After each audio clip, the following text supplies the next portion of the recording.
Master's Tools appears in Audre Lorde's essay entitled "The Master's Tools Will Never Dismantle the Master's House," which was written in 1984.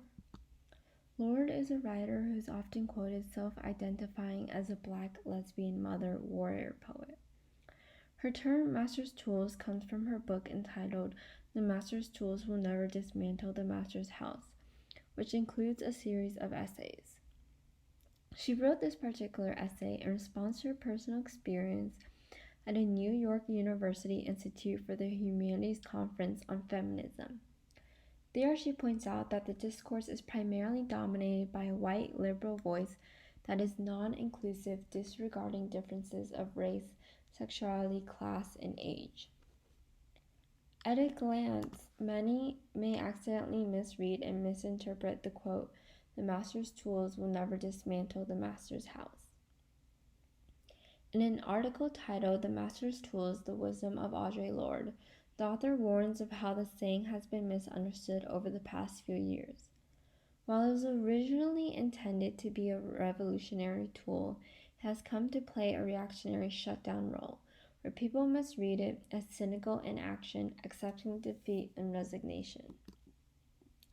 Master's Tools' usage and true intentions, however, are to motivate us to challenge and question what we have been conditioned to believe in by the racist patriarchy.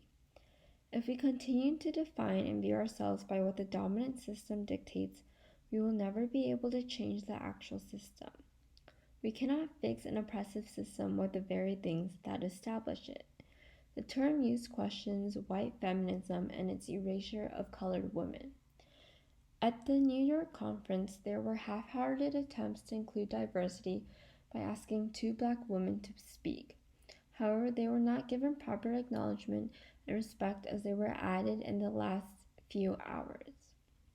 Lorde also calls to attention that white women have the privilege to attend conferences to fight against oppression because they are depending on poor women and women of color to tend to the house, clean, and take care of the children. Black voices have been excluded from the discussion of feminism for a long time. For example, the idea of women as helpless was specific to white women only, never extending to Black women, which fueled the practice of slavery. Lorde argues that change is brought about by interdependence, allowing others to assume an active role.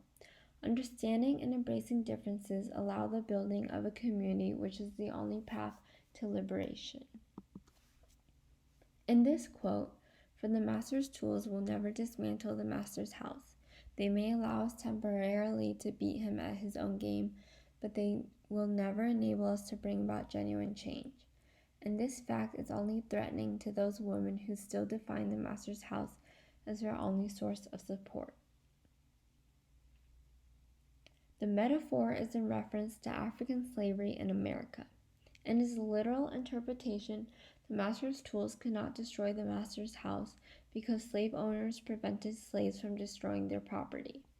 But metaphorically, oppressors also use systemic oppression to perpetuate the injustices minorities and those oppressed face.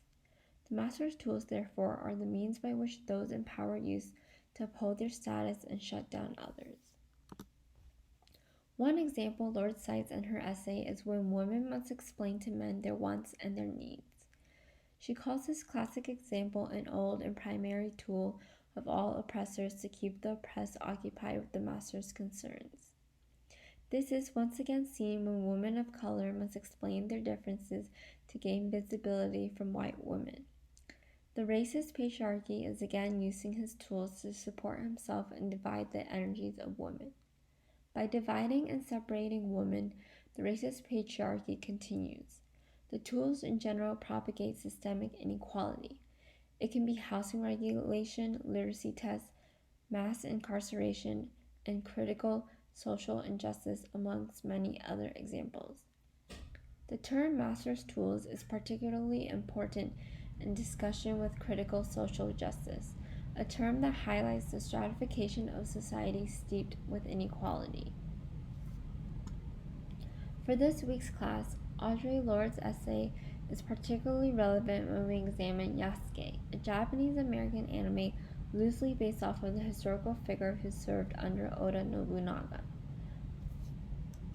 Throughout it, Nobunaga is a tribute to acknowledging the skills of both Natsumaru and Yasuke and accepting their potential even though it departs from the conventions of tradition.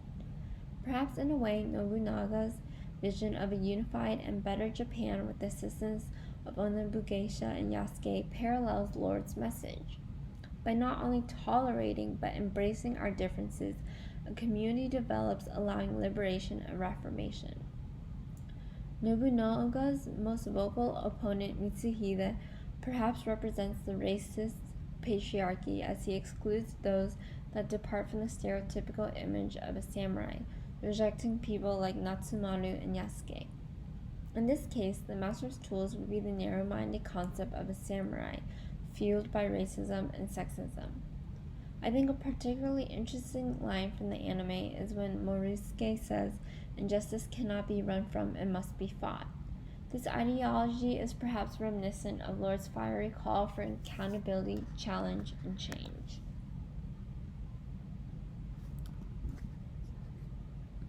Thank you.